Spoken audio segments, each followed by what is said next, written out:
Universe சங்கம் tax சங்கத்தினுடைய தலைவர்.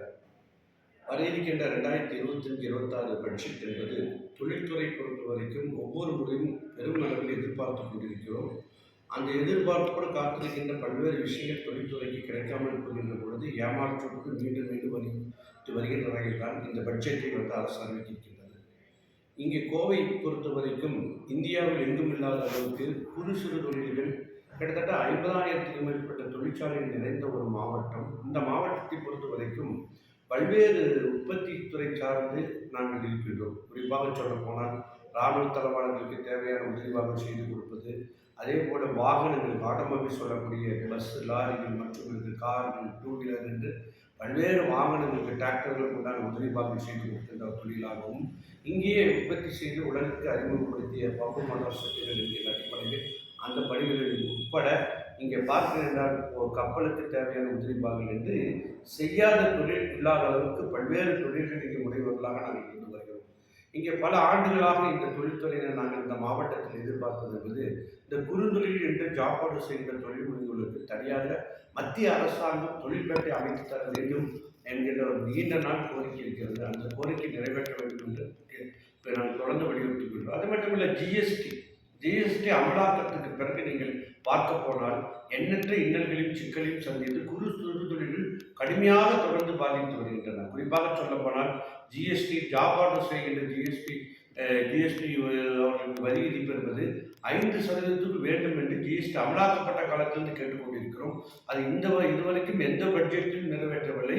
இந்த முறை கடுமையாக வலியுறுத்தி இருக்கிறோம். இந்த பட்ஜெட்டை பொறுத்த வரைக்கும் 5% ஜிஎஸ்டி ஜாப் ஆர்டர் கொண்டு வருவார்கள் என்ற எதிர்பார்ப்பு இருக்கிறது. அதே மாதிரி எம்எஸ்எம்இ என்று சொல்லக்கூடிய குறு சிறு நடுத்தர தொழில்களை பொறுத்த வரைக்கும் இது எல்லாமே ஒரே தொழிலாக பார்ப்பது மட்டுமல்ல, முன்பெல்லாம் பார்க்க போனால் குறுந்தொழிலுக்கு என்று சில ஸ்லாப் சிஸ்டம் வச்சிருந்தார்கள்.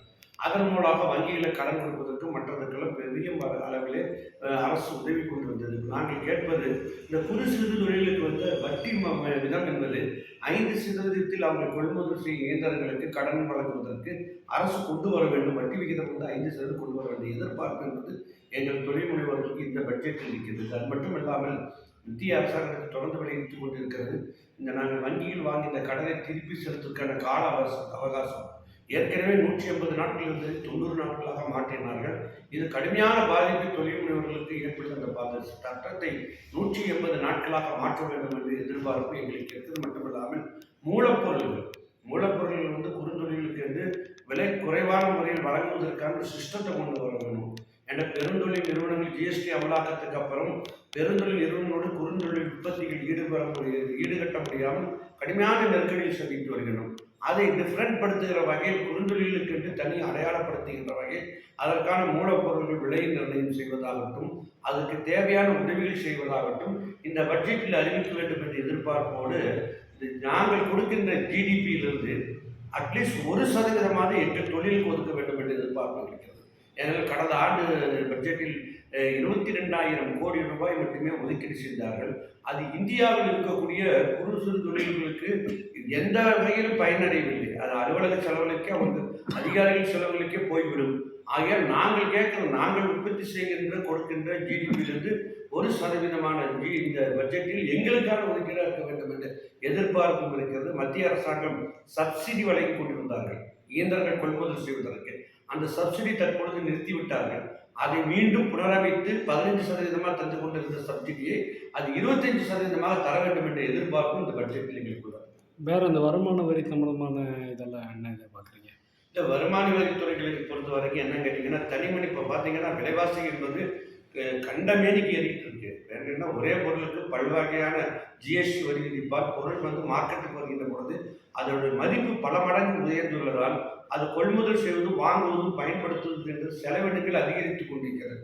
அதனால் தனிமனிதர் வருமானம் என்பது 10 லட்சத்துக்கு கொண்டு வர வேண்டும் என்ற எதிர்பார்ப்பு எங்களுக்கு. அதுக்கான விலக்கு அளிக்க வேண்டும். 10 லட்சம் வரைக்கும் ஒரு தனி மனிதன் வருமானத்துக்கு விலக்கு அளிப்பார்களானால் பெரும் உதவியாக இருக்கும். ஏன்னா அந்த அளவுக்கு நீங்க விலைவாசி உயர்வுகள் இருப்பதால். உங்கள் பேரு பொருள் ஜேம்ஸ், தமிழ்நாடு கைத்தொழில் மற்றும் குறுந்தொழில் சங்கத்துடைய தலைவர்.